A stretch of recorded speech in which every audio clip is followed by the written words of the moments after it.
Public perception of higher education appears to be changing. I think, probably going back at least a couple of decades and continuing now, I think we are a bit in a crisis mode as to designing and thinking about the future of higher education. The DSU academic innovation discussions focused on how to promote culture, new ideas, and processes into student academics. How do we encourage people to submit new ideas? How do we vet those? How do we, prioritize those ideas? And then how do we implement them within the system? One of the biggest fears of college students is what degree should they pursue and whether there will be any jobs when they graduate. And those are great questions, and those are the questions that the students are asking, especially as the public doesn't have as much confidence in higher education as they did 10, 15 years ago.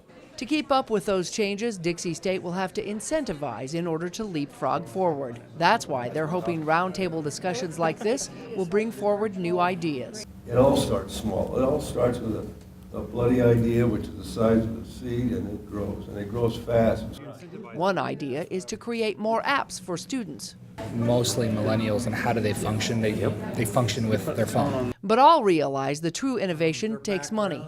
A lot of departments have very few resources. Like in the sciences, we can kind of fudge a little because we get lab fees, and we usually have a little more money in the pot. So far, over 150 ideas have been brought to the table through these and other discussions. Students could end up playing a key role in their own educational futures. And if they have ideas, they need to bring up those ideas. So we can say, yeah, that's a great idea. Let's get it, let's develop the idea. Let's make sure it'll work. Let's do it. Most agreed that students should be the focus of conversation. Is this going to create value for our students? Then if yes, okay, let's move on to the next process. If it doesn't create value for our students, why should we even talk about it? What the student wants and what the student needs. We also need to be thinking on the larger level of the role, more philosophical role of higher education. The most obvious customer is a student, but when a student graduates, they have to go find employment. And so just as a student is our customer, so are future employers. And so we need to be aware of what their needs are, and they haven't been looked at for a very long period of time. Competency-based learning and digital credentialing is also changing the educational landscape nationwide.